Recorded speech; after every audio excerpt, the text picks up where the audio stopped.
Thank you all of you. हमने कल सूत्र के बारे में चर्चा किया था।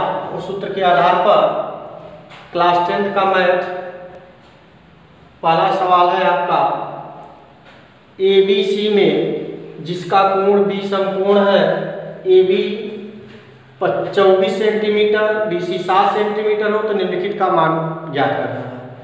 प्यारे बच्चों, इसमें पहले हम क्या करेंगे, इसको सॉल्व करते वक्त पहले हम त्रिभुज बनाएंगे। त्रिभुज बनाने में 20 दिया है, समकोण है, यानी B कितने अंश का है, 90 अंश का है। तो हम B यहाँ लिखेंगे क्योंकि यहाँ कंडीशन दिया हुआ है कि B आपका समकोण है, तो B 90 अंश लिखेंगे। यहाँ हम लिखेंगे A और यहाँ लिखेंगे C। हमने बताया था लाभ बटे कटका।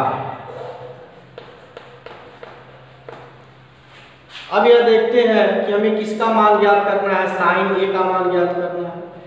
A यहाँ है, इस कोण के लिए यह आपका लंब होगा, यह आधार होगा और यह कर्ण होगा। तो पहले हम BC का मान कितना दिया है, 24 सेंटीमीटर। BC आपका 24 सेंटीमीटर है, सॉरी AB 24 सेंटीमीटर है और BC आपका 7 सेंटीमीटर। तो पहले हम पाइथागोरस प्रमेय से समकोण त्रिभुज में हम सूत्र लगाएंगे। लिखेंगे समकोण त्रिभुज ABC में पाइथागोरस का प्रमेय लगाएंगे। तो आपका कर्ण पर का बराबर, कर्ण आपका है AC स्क्वायर, शेष दो भुजाओं पर बने वर्गों के योग के बराबर होता है। शेष दो भुजा आपका है AB square plus BC square. अब हम देख रहे हैं कि AC का मान हमें निकालना है, AB का मान दिया है, BC का मान दिया है। तो AC square equal to AB की वैल्यू आपका 24, इसका स्क्वायर करेंगे प्लस BC की वैल्यू दिया है 7 का स्क्वायर। अब प्यारे बच्चों, 24 का स्क्वायर करने के पहले हमने एक नियम बताया था आपको 9th में ही कि अगर दो अंकों का स्क्वायर है तो कितनी आसानी से हम कर सकते हैं, इकाई का वर्ग करेंगे, यानी 4 चौके हो गया आपका 16, हासिल आ गया आपका 1, 4 दूना 8, 8 दूना 16 और 1 17, हासिल 1 आ गया। और 2 का स्क्वायर करेंगे, 2 दूना 4 और 1 5, 576 हो गया, प्लस 7 का स्क्वायर करेंगे 49, इनको ऐड करेंगे 9 और 6 15, शेष आपका 1 बचा, 7 4 11 और 1 12, हासिल आ गया 1, 5 और 1 6। फिर AC equal to under root 625। अब यह आपका हो गया 25 का वर्ग, यानी 25 सेंटीमीटर हो गया। ये आपका AC मान आ गया 25 सेंटीमीटर। अब प्यारे बच्चों, अब साइन A, आप जानते हैं कि साइन A की वैल्यू निकालेंगे। इसके लिए यह आपका लंब होगा, ये आधार है और ये कर्ण है। तो साइन की वैल्यू निकल जाएगा, साइन A इक्वल टू आप लिखेंगे लंब बटे कर्ण। इसमें लंब आपका BC है, BC कर्ण क्या है AC। BC की वैल्यू 7, AC की वैल्यू आप 25 निकालें, तो साइन A की वैल्यू आपका निकल गया। फिर यहाँ पूछ रहा है cos A की वैल्यू। cos A की वैल्यू निकालेंगे तो आप जानते हैं आधार बटे कर्ण होता है, आधार बटे कर्ण। अब देखेंगे कि इस एंगल के लिए यह लंब है, यह आधार है। आधार आपका क्या है, AB है, कर्ण क्या है AC है। AB की वैल्यू आपका दिया हुआ है 24 अपान AC की वैल्यू 25।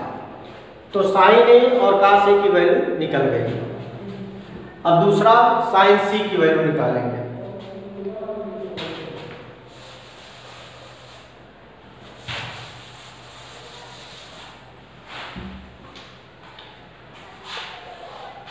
दूसरा कंडीशन है साइन C।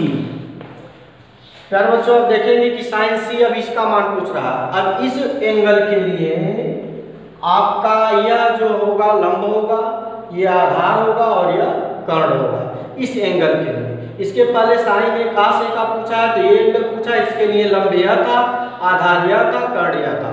थोड़ा सा यहीं पे आप ध्यान देंगे, बिल्कुल समझ में आ जाएगा। सी पूछ रहा है, साइन सी यह एंगल पूछ रहा है, तो इस एंगल की वैल्यू के लिए लंब यह होगा, तो लिखेंगे साइन सी इक्वल टू लंब बटे कर्ण। अब लंब कौन सा होगा, सी के लिए लंब ए बी होगा, कर्ण आपका वही रहेगा ए सी। अब ए बी की वैल्यू कितना है 24 है और ए सी की वैल्यू कितना है 25। फिर आपका काशी पूछ रहा है, काशी आधार बटे कर्ण,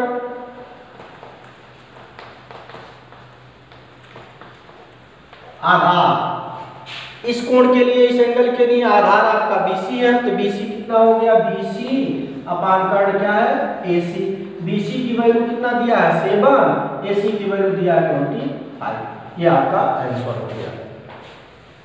दूसरा क्वेश्चन,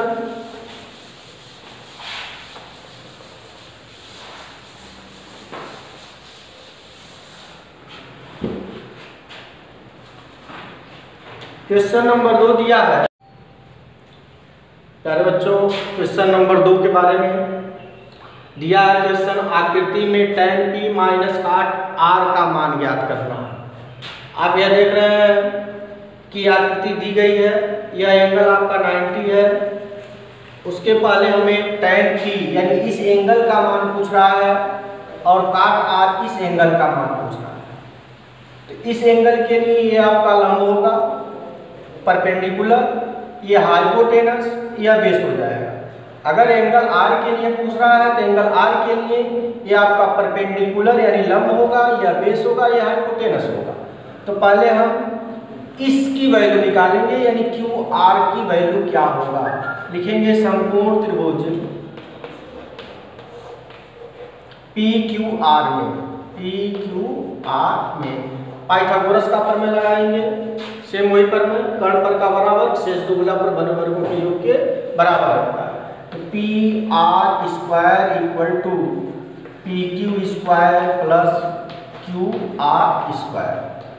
अब PR की वैल्यू दिया हुआ 13, इसका स्क्वायर, PQ की वैल्यू 12, इसका स्क्वायर, प्लस QR की वैल्यू आपको निकालना है। अब जानते हैं 13 का स्क्वायर होता है 169 इक्वल टू 12 की वैल्यू होता है 144 प्लस QR स्क्वायर। अब QR स्क्वायर इक्वल टू, इसको इधर कर देंगे 169 माइनस 144। अब इसको क्या करेंगे, माइनस करेंगे, तो 9 में से आप 4 माइनस करेंगे, कितना बचेगा 5। 6 में से आपका 4 जाएगा 2, 1 से 1 कैंसिल हो जाएगा। QR का वैल्यू आ गया √25, देयरफॉर QR की वैल्यू आ गया 5 सेंटीमीटर, यानी आपको QR की वैल्यू मिल गई 5 सेंटीमीटर। अब वेरी सिंपल है, tan p की वैल्यू निकाल देंगे। tan p आप जानते हैं, हमने पहले बताया था कि आपको लाल बटे कक्का के बारे में याद करना, या पंडित बद्री प्रसाद अपान हार बोले के बारे में। अब देखिए tan p की वैल्यू, यह एंगल p है, इसके लिए आपका परपेंडिकुलर होगा, यह बेस होगा, यह हाइपोटेनस होगा। आप जानते हैं कि लाल बटे कक्का के आधार पर tan p यानी लंब बटे आधार होता। अब देखेंगे इस कोण के लिए, यह आपका लंब है, लंब क्या है QR है, तो tan p equal to QR upon आधार, आधार आपका PQ है, PQ। QR की वैल्यू आपको दिया होगा, QR की वैल्यू कितना है, यहाँ Q है और यह R है, QR की वैल्यू 5 है, PQ की वैल्यू आपका 12 है, tan p की वैल्यू निकल गई। अब cot R की वैल्यू निकालेंगे। अब देखेंगे कि R यहाँ है, इसके लिए यह लंब होगा। अब यह देखते हैं कि tan का उल्टा काट होता है तो आधार बटे लंब हो जाएगा, लिखेंगे आधार बटे लंब। आधार किसके लिए हम गणना कर रहे हैं? आर के लिए कर रहे हैं। आर यहाँ इसके लिए या लंब होगा या आधार होगा और यह कर्ण होगा। तो यहाँ हमने लिखा आधार बटे लंब। इस कोण के लिए आधार आपका क्यू आर है, लिखेंगे क्यू आर बटे लंब आपका है पी क्यू, लिखेंगे पी क्यू। मिस्टेक देखिए क्यू आर की वैल्यू आप यहां से लिखेंगे। क्यू आर की वैल्यू कितना है? 5। पी क्यू की वैल्यू कितना है? 12। अब हमें निकालना है tan p minus cot r का वैल्यू। tan p की वैल्यू आपने निकाल रखा है कितना? यहाँ tan p की वैल्यू आया है 5/12। लिखेंगे tan p minus cot r।